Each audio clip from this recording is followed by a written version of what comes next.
Mahasiswa mengancam akan mengadakan demo jilid 2 Indonesia Gelap, dan tuntutannya kali ini adalah melengsarkan pemerintahan Prabowo Gibran. Kalian itu mahasiswa yang disewa dan ditunggangi oleh partai politik tertentu. Kalian ini mahasiswa goblok, mahasiswa dungu. Lawang sekarang pemerintah lagi gencar-gencarnya menangkap para koruptor kok malah mau kalian demo. Berarti kalian itu berdemo kan berarti membela koruptor. Mahasiswa kok gobloknya kayak gini ya sekarang ya. Kemarin kalian demo minta pemerintah untuk menangkap koruptor. Begitu pemerintah sudah menangkap koruptor, terus mau kalian demo, mau kalian lengserkan, mahasiswa dungu kalau ini udah dungu beneran nih. Dan merembet ke luar negeri tuh.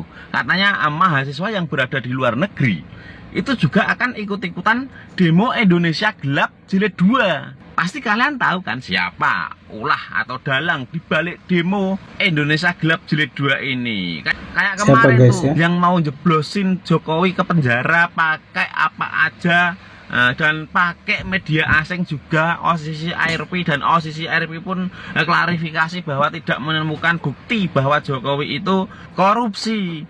Lah sekarang mahasiswa dungu kok mau melengsarkan Prabowo Gibran. Harusnya yang kalian demokan itu segera sahkan undang-undang perampasan hak aset.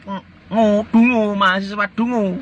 Negara Indonesia aja baik-baik saja kok kalian katakan Indonesia Gelap. Kalau kalian itu demo, itu kalian itu malah mengganggu masyarakat Indonesia. Kalian blokir jalan, kalian bakar ban di tengah jalan, bikin keributan di sana sini. Lama-lama ya masyarakat mangkal kalau kayak gitu. Kalau kelakuan mahasiswa yang disetir oleh salah satu partai politik tertentu, mendingan HAM dibubarin aja itu. Buat apa ada HAM itu? Soalnya HAM itu malah melindungi para penjahat. Jadi para penjahat itu seenaknya sendiri karena ada perlindungan dari HAM.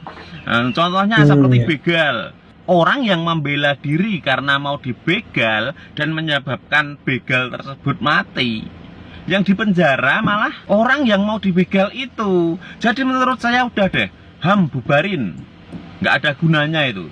Terus kita masyarakat Indonesia kita lawan, semua kita turun lawan mahasiswa yang dungu itu, bikin rusuh aja di negara. Kalau mau demo tapi tidak usah ada agenda untuk menurunkan pemerintahan yang sah, karena itulah demokrasi. Sudah sepakat kita siapa yang menang, demo sampaikanlah dengan baik apa yang menjadi aspirasi. Saya pikir itu ya bijaksananya teman-teman ya. Kita lanjut. Lo lihat nih, ternyata mau ada Indonesia Gelap jilid 2.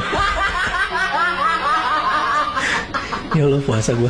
Jadi guys, katanya Indonesia Gelap jilid 2 ini para mahasiswa tuntutannya bergeser dari yang tadinya mengkritik pemerintahan Prabowo, sekarang jadi mau melengsarkan presiden dan wakil presiden. Oke, disclaimer dulu ya, gue sebenarnya mendukung mahasiswa yang demo buat kritik atau bersuara. Tapi kalau tujuan demo mahasiswa kalian buat melengsarkan presiden sekarang, itu namanya komedi. Kenapa kalian sekarang nggak demo soal pengesahan UU perampasan aset? Soalnya kan sekarang koruptor lagi banyak ditangkepin sama pemerintah. Jadi pas waktunya banyak koruptor yang sekarang lagi ditangkep. Kalau UU itu sah, jadi beneran bisa buat miskin para koruptor. Ini lo malah demo buat melengsarkan presiden. Jelas-jelas presiden sekarang itu lagi ngebuka kasus sama nangkepin koruptor. Jadi kesannya demo kalian ini malah kayak ngebelain dan dukung para koruptor. Jadi campaign Indonesia Gelap menurut gue itu aneh dan cacat logika. Soalnya yang gelap itu kan di masa kemarin. Kasus korupsi itu banyak terjadi di masa kemarin. Masa sekarang justru lagi bersih-bersih korupsi yang terjadi di masa kemarin. Jadi buat para mahasiswa, daripada kalian ikutan campaign Indonesia Gelap yang didukung tempe karena lagi tantrum gara-gara USAID di stop, mending kalian bikin Ramadan Core di kampus, naikin hashtag perampasan aset di sosial media, awal pembongkaran kasus korupsi yang lagi dijalanin pemerintah sekarang masih banyak yang lebih bermanfaat. Jadi kan lebih berfaedah dan lebih jelas. Miris ya, yang membongkar kasus Pertamina yang sudah merugikan negara hampir 1.000 triliun justru dianggap penjahat yang hanya ingin mengganti pemain. Sedangkan orang yang bertugas dan bertanggung jawab mengawasi Pertamina dan mengakui adanya kebobrokan di dalam Pertamina, tapi mendiamkan para maling-maling ini selama bertahun-tahun, malah dianggap sebagai orang yang jujur dan berintegritas. Please, bisa nggak 2029 ganti rakyat? Bisa ya, bisa kali ya, please. Bisa. Berhentilah pemerintah melakukan gimmick-gimmick seolah kalian pahlawan. Kalian adalah pelaku terhadap kebijakan yang kalian keluarkan tidak pro terhadap rakyat. Tadi disampaikan, inilah kepedulian Prabowo Gibran, inilah kepedulian, inilah evaluasi terhadap di ranah pendidikan, makanya diganti. Saya dapat ini juga yang bersangkutan tuh mengundurkan diri gitu. Jadi berhentilah gimmick-gimmick seolah kalian pahlawan, kalian tuh pelaku. Kemudian yang terkait makan bergizi gratis, itulah tadi yang sebenarnya agak panas. Mungkin saya agak mau garis bawahi. Kami tidak peduli partai politik karena kami tidak percaya partai politik. Kalau tadi disampaikan pemerintahan sebelumnya, ini pemerintah hari ini berbeda. Kami tidak peduli. Mahasiswa hari ini tidak peduli dan tidak percaya terhadap partai politik di Senayan. Karena kami lihat partai politik di Senayan merupakan jubir pemerintah, bukan pengawasan. Mungkin kita biar mengkelirkan gitu. Jadi mungkin abang nanti tadi debat juga sama abang Dayogi juga. Kami mahasiswa tidak peduli terhadap debat terkait partai politik. Dan kita lihat hari ini, yang kita takutin ini baru 100 hari. Yang kami takutin nanti 1 tahun, 5 tahun. Rupanya udah ada omon-omon bakalan 10 tahun. Bagaimana kami tidak takut? Inilah pada akhirnya mahasiswa ketakutannya. Itulah yang dinamakan kenapa Indonesia gelap. Karena kami melihat inilah ketakutan kami, dan ini juga bentuk pertanggungjawaban kami kepada orang tua kami, kepada bapak kami, kepada teman-teman, kepada saudara-saudara kami.